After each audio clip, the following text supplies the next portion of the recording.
Football with Farhan and Moj brought to you by the West Coast Auto Group and Chambers of Commerce Group Insurance. And Moj, every time we go through our lineup on a Sunday and we think, okay, this is what the show is going to look like, and Monday can't be great again, can it? Yeah, and it can it's be. great again all the time, it just seems. So we've got to lead with what happened in Monday Night Football. And you look at the Titans with just a big-time stand down around the goal line against the Buffalo Bills. A real statement game for the Titans. Just how entertaining was that? Well, I'll tell you, Derrick Henry ceases to amaze me. You look at the fact that he has 10 rushing touchdowns. That's 5 more. He's doubled. He's lapped the field. There's 6 running backs with 5 rushing touchdowns. Henry has 10, folks, 10. The other thing, too, about Derrick Henry, since 2019, according to my notes, NFL researchers' notes, this is the 3rd time he's ran for 100 yards against a top 3 defense. Not only is he getting it done against some of the lesser teams in the league, but, I mean, he gets it done against some of the best defenses in the league. And going into that game, everyone was raving about what Buffalo's doing on defense. Yeah, Henry with his 3rd 3-touchdown game of the season, 143 yards in this game. And when you look at Henry and the way he plays, that physicality, there are times, because he is a little bit stiff at times, right? He's not that elusive scat back type of player. When he gets stopped, it's like, bam, no gain. 3 guys rally to him. He can't get off it. And then all of a sudden, the dam breaks. And then he'll get stopped, and then the dam breaks. And he eventually just wears you down physically and mentally like he did last night. Yeah, I mean, you look at his rushing totals. He seems to get stronger as the game moves along. And the other thing, too, with Henry, have you ever seen him in person? Oh, yeah. I mean, we had an opportunity to see him at Radio Row a couple of years ago. The dude is like, he scares you without pads. Never mind putting on the pads and the helmet and all that stuff. I mean, he is a physical specimen, people. I've been around a lot of athletes, so have you. And I can tell you this, Derrick Henry is probably one of the top 5 guys when I look at him and go, ooh. Well, this game wound up having 7 lead changes back and forth. It was just unbelievable to watch. And, you look at Tennessee and the way they were able to just put up points. They scored on their final 6 offensive possessions. Defensively, they were able to get some pressure on Josh Allen. They sacked him 6 times. But for Buffalo, this game is going to come down to one decision down at the goal line for Sean McDermott. Should he have gone for it? Of course. I mean, anytime you talk to your team, you talk to your offense, hey, 4th and short, 3rd and short in the Canadian game, yeah, you go for it. You put the fate of your team in their hands. Yeah, I agree. I think it was the right decision. I think quarterback sneak was the right decision. Unfortunately, Allen slipped. Simmons also blew the play up, and that was that, right? The game ended right there, and I didn't like how Mike Vrabel was managing his timeouts before that. He was really putting it on that one stop. I think he got fortunate from that standpoint, but I think as far as McDermott's concerned, right decision, right play call, great play by Tennessee's defense, and an unfortunate slip by Allen. Yeah, and one of the things I'll give the Tennessee Titans credit to, keeping Tannehill clean. They've had issues protecting him throughout the course of the year. I love what they did in terms of getting the ball out quickly, and they did a great job preventing Buffalo getting to him. Quickly, because we stopped talking about Tennessee for a while now, are they back in the discussion in the AFC? Yeah, I think, when they lost to Arizona in week 1, everyone was like, oh my gosh, what happened to the Titans? Hey, guess what? Newsflash, Arizona's a pretty good football team. Yeah, really good. Right, so you can understand that loss now. Love what they did in Seattle as well. Great win last night. I think the Titans are in the hunt. Game of the week was Ravens and Chargers. We expected this to be close, go down to the wire, be a high-scoring game. You've got that high-octane Chargers offense. Lamar Jackson on a complete roll. Not so much. A very one-sided football game. Well, the Ravens get the ball. Their first 2 possessions, they march them in for touchdowns, right? They set the tone early, and then they put the Chargers behind the 8 ball. Staley decides to go for it on, I think it was 4th and 2 at his own 20 in 3rd quarter. A little desperate early. Yeah, and that was pretty much the ball game after San Diego scored there. And you just look at what the Ravens did. We know about their offense, but I think what impressed me more in this win was what the Ravens did on defense. Yeah. Because this was a Charger team that scored 47 points the week before. And, at the start of the year, everyone was concerned about perhaps the running game and the defense. We saw what the defense did. And the running game, I mean, you got 3 former Pro Bowl running backs in Murray, Bell, and Freeman, and they got the job done. Yeah, and you look at this game, and when you look at Baltimore's defense, you talked about it, they entered the game tied.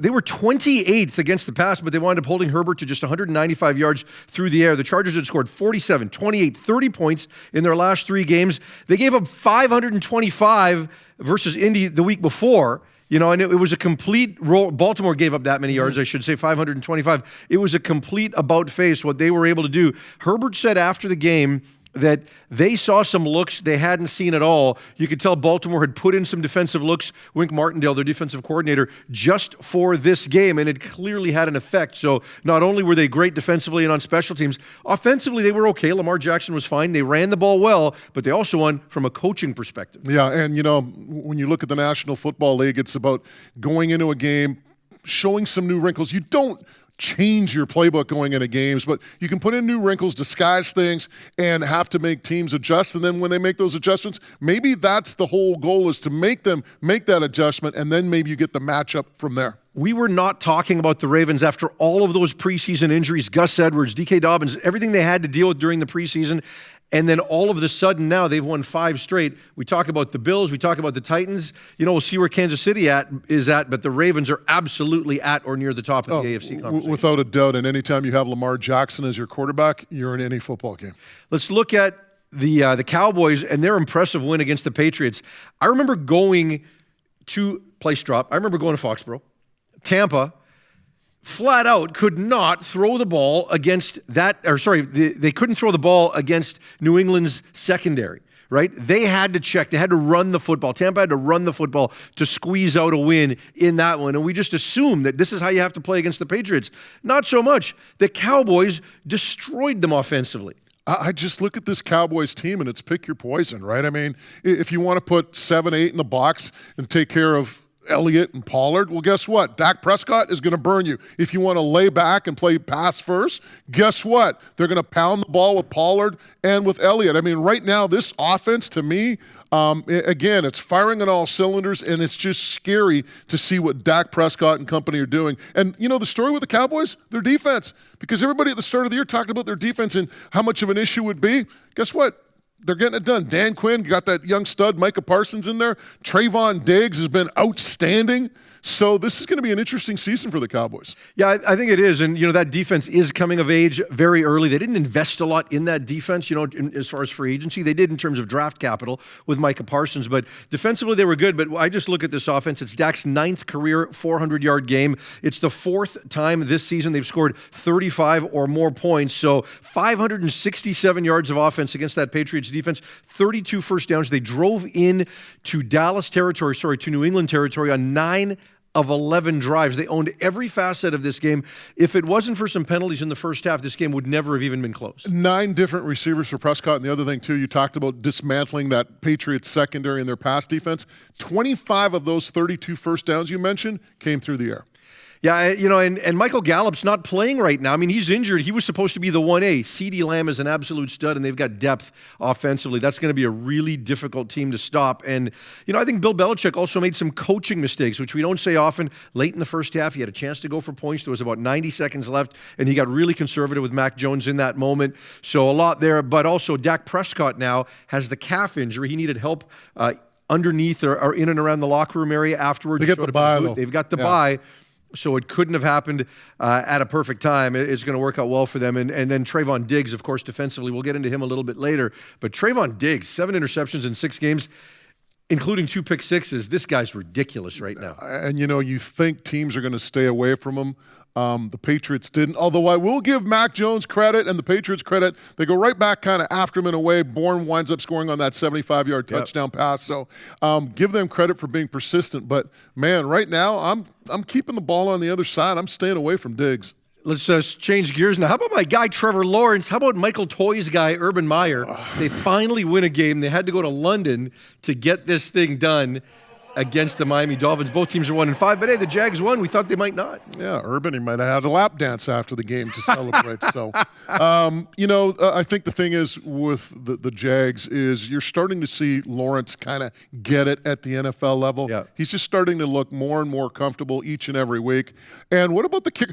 They hadn't kicked the field goal heading into that game, I believe. I think there was a first made field goal in the game. Yeah, and you got, I think it's the first time in NFL history, I got to check this out, first kicker with multiple field goals of 50-plus yards in the last 4 minutes of a fourth quarter in a game.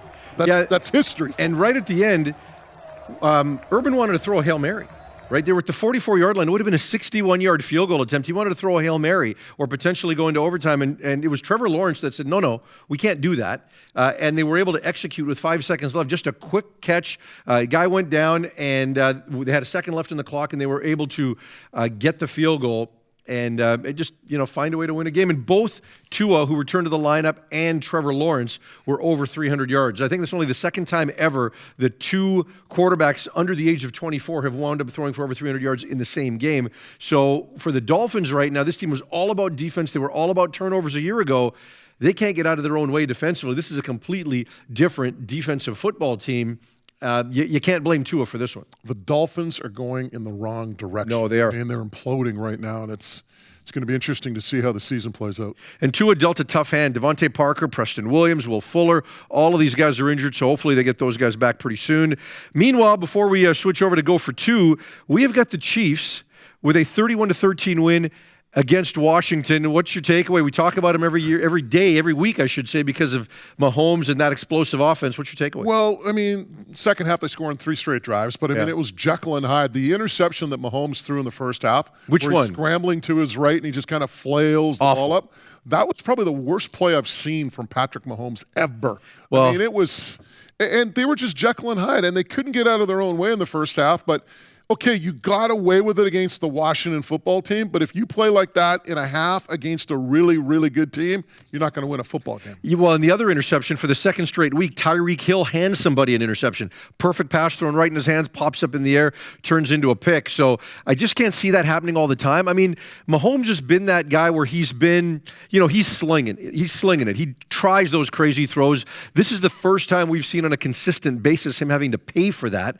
In the past, we just marvel at what he's able to do, but that's where we're at. So let me throw this to you, quarterback connoisseur, people that don't know he's a quarterback guru. Says that once a show too. I do say that once a show, but here's the thing. I think quarterbacks sometimes they become so confident they think they're Superman. Yeah, right. And he's been that. Yeah, and he has been that. But there comes a point where all of a sudden it's like, hey, what do you mean that didn't work? Or I didn't make that play, or I didn't force that ball in. So maybe it's just sometimes you just got to take that little step back and just kind of ease off the pedal a little bit. They need to play. Mahomes is that. They need to play a complete game. First half, he throws the two interceptions. He got hit 6 times. He took a sack. But in the end, when you look at the stat line, Mahomes 397 yards and a pair of touchdowns. But 8 interceptions this season already. He threw 6 all of last season. Not a good sign. I still believe at some point it's going to turn around. Their defense got a little bit better in this game. Yes, it was Heineke and not a great offense for Washington. But coming into the game, the Chiefs had the second worst scoring defense in the NFL, so they showed a little bit of improvement. They got to get better at pressuring, though. Yeah, and you were talking about that offense, 499 yards total offense. So they moved the football, but again, those 3 turnovers in the first half killing them.